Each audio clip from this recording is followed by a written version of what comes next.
Merry Christmas. I'm Ryan Becker. Welcome to my channel where I make videos talking about all things absurd in religion, culture, and society.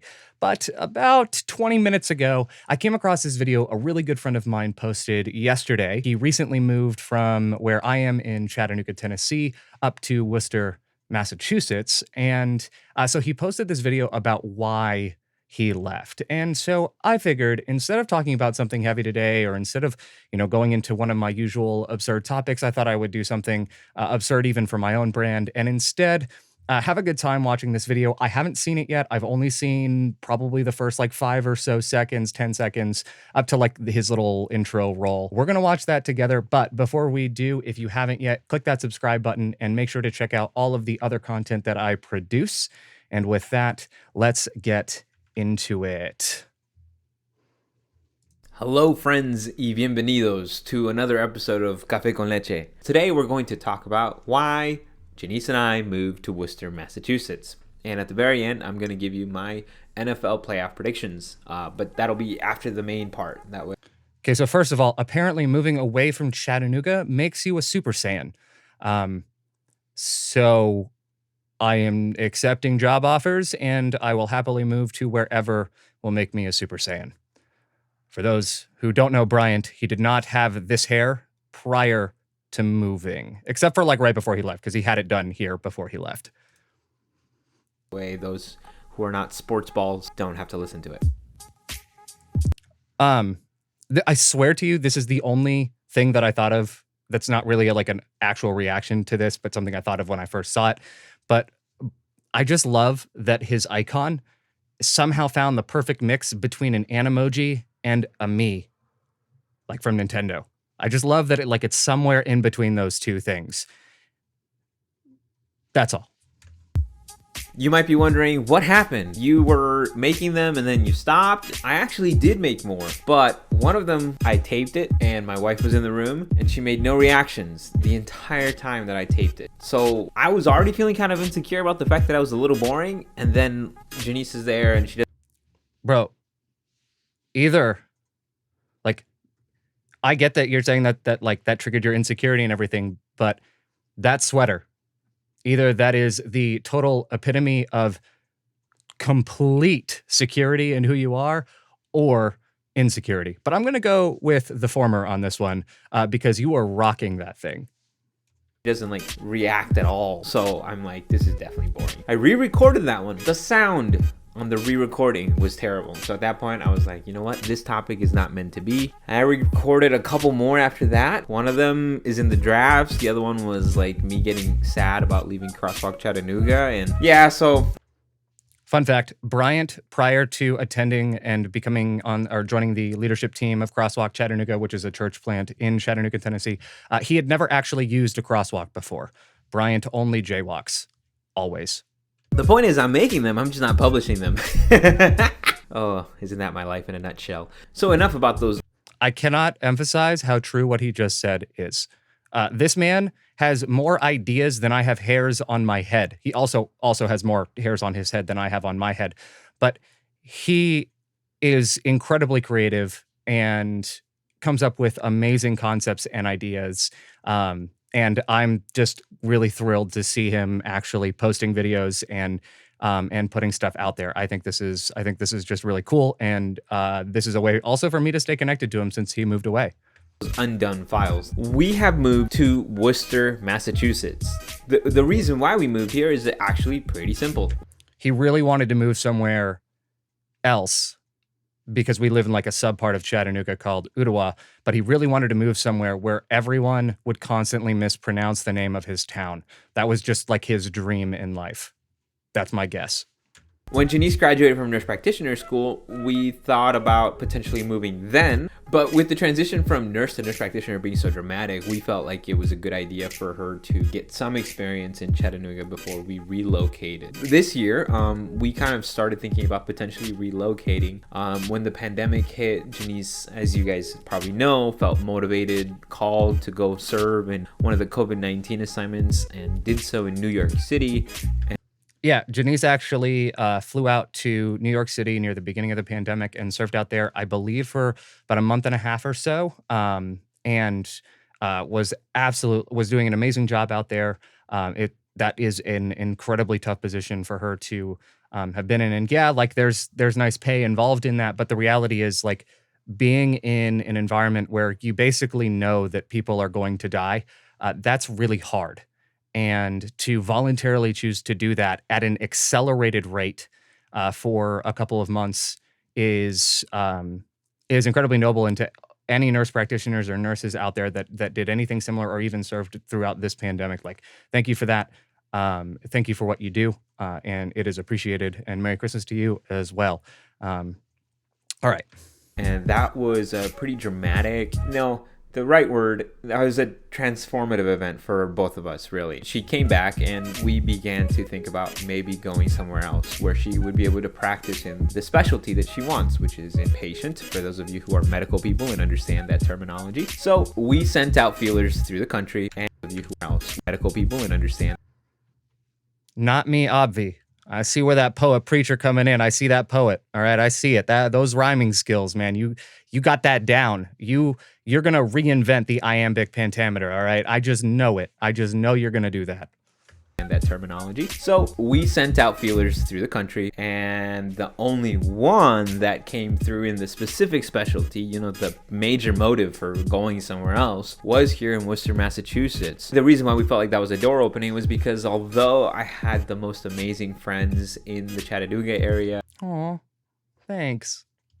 and I was having the time of my life serving in the Crosswalk Chattanooga campus, I didn't really feel like I had been called to live in Tennessee long term, as you guys maybe know from that other video I made about buying a lawnmower. So we moved, and we moved because I had an interest in moving. I had put pressure prior to this year, but this year was kind of the year that it became a thing that she also wanted to do, and we followed a good job for her.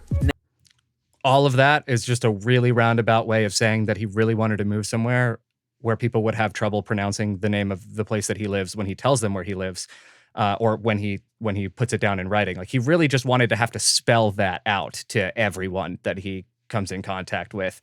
The other thing is, you know, never felt called to live in Tennessee. I'm going to go ahead and chalk one up to people in the South during the beginning of the pandemic were much less likely to wear masks. Now, I like to work towards being a feminist, but I don't always consider myself to be the best citizen of feminism. Funny enough, though, as we have told this story of our move to other people, a lot of people have looked at us and been like, wait, so what's Bryant gonna do? Or there's like this cognitive dissonance that we would move, but not for something that is regarding my job or my career. And it's been really funny because like, I'm like, should I feel like less masculine or something because we're moving due to my wife? I mean, I don't know. Like, y'all tell me how I'm supposed to feel because I don't get it. Like, supportive and loving, and super excited for the opportunities for your wife and whatever new opportunities lie ahead for you, which coincidentally is what I know that's exactly what you feel. And I know that. So good on you. Like, she is a professional. Her work is one that requires a lot of education and experience and makes more money than I do. Oh, and on top of that, I want to have kids one day. So definitely want to be able to have her have a state. Imagine a bunch of Argyle purple sweaters running around, little toddlers, causing trouble making videos but never publishing them. Just imagine what happens when Bryant has kids. I'm really looking forward to it. Stage of life where she is fully devoted to career, you know what I mean? So ministry, the elephant in the room, right? Has Bryant abandoned his call to ministry? He did it. All right, this is like the fourth time that he's raised that mug and he finally drank from it. Granted, he probably could have, but there was like one time where he started to raise it. Oh man, I bumped my mic, but he started to raise it and then immediately cut. And I was really annoyed. So this is like payoff, right? If you show a gun in the first half, you've got to fire it in the second half. And luckily, we're still in the first half. I don't think so. I don't think I have. The call to ministry and the call that's on my life to help unchurched and dechurched individuals find safe spiritual places for healing is something that can be contextualized. I think Bryant and I might be the only two people to graduate from our, college theology program that use the word dechurched in our personal mission statements. So if anyone else used it, I'd love to like start a support group for all of us. But I think that's really cool. Sexualized in a number of ways. And in fact, I do have some friends who, probably not on the record, but off the record, might say that they have pushed themselves into a pastoral employment position with the conference that looks great, but ultimately leaves them feeling a little unfulfilled. And I also have some friends who have been abandoned by conferences or not taken care of in ways that you would expect to be taken care of if you're working and letting, you know, individuals make the decisions of where you're going to live and who you will serve. I love people, but also I can be a bit of an individualist. I'm a type 4 in the Enneagram. And so this can make it difficult for me to flourish and to wholly serve if I'm not bought into the vision, if I'm not in deep appreciation and admiration of the leadership. And although it's been uncomfortable to come to peace with the fact that I am enjoying being on the margins or the fringes of ministry service in the Adventist church, the more that I kind of like... Oh, he hit his mic too. Look at that. Twins. We did it. Also, for those who don't know, Bryant and I are Seventh-day Adventist, and one of the big things with how pastoral ministry and employment works in our denomination is you become the employee of a conference. A conference actually is what oversees or supervises all the churches within a state, usually a state. Sometimes it's across state lines, but about the size of a state. And so your employment's actually handled through the conference office. This also often can protect pastors for when they preach something that their members may not like, because their members can't just immediately fire them by unanimous vote or by vote, right? So this adds a layer of protection and systemization, but also allows for churches that otherwise wouldn't be able to afford a pastor to actually be able to have one. So really cool to see that take shape. And yeah, there are pros and cons to that structure, but that's what he's saying when he says friends who have been abandoned by conferences or just haven't found fulfillment in their positions, and other people deciding where you will go because you have a boss at the conference office who can make those decisions. And there's a committee as well, but yeah, that's basically what he's saying there. So just giving you some context. Enjoy it and kind of like dwell into it. It's not the worst thing in the world. I'm not sure if we're going to be involved in a specific church here or just make a home church setting that is casual and, you know, safe. I'm not sure what all of that's going to look like, but what I do know is that I'm committed. Brian's going to do both. I know him, and I know that he and Janice both, like, hospitality is their spiritual gift, and they're probably going to do both without even trying to. Their home will naturally become a home church for several people who will never be comfortable stepping foot into an actual church building. And they will be the pastors of those people without ever even being called that or considered that, which is amazing and something I really respect and admire about both him and Janice. To letting God lead my life, and I'm not uncomfortable with following my wife, and I'm not even uncomfortable in going to a land that I didn't choose. One of the teachings that has been very formative in my life is this sense that there are rocks which God can cause to spring forth with water everywhere around me. And I know, and I have full confidence that as long as I stay surrendered and I have eyes to see and ears to hear, that God will take Nice. that as long as I stay surrendered and I have eyes to see and ears to hear. Nice. Hello, friends, y bienvenidos to another episode. Oh no, I restarted the video. I was so confused. How did I even do that? My bad. Okay, now I got to figure out where we were. Teachings that has been very formative Okay. in my life is with water everywhere around me. And I know, and I have full confidence that as long as I stay surrendered and I have eyes to see and ears to hear, that God will take me somewhere where I can help and where I can lead from myself as opposed to having to fit some sort of other, cliche. So kind of a long update, but that's kind of where we're at with our life. I'm not sure if it's a story that is altogether true or if it's just a story that we're telling ourselves to try to make us feel better about the fact that we left a pretty comfortable environment to go to the... I love that Bryant is so countercultural. Every other YouTuber, to hide their jump cuts, they zoom in but either he recorded in 1080p, so didn't want to zoom in, or he just decided that he wanted to just go against the grain here. Either way, this is like a totally on-brand thing of Bryant to do, and I love it. He zooms out instead of in to hide his jump cuts. Frigid lands of the north, but it's a good story. And as Ben Shapiro always says, never let the facts get in the way of a good story. So that's the story that we're telling her.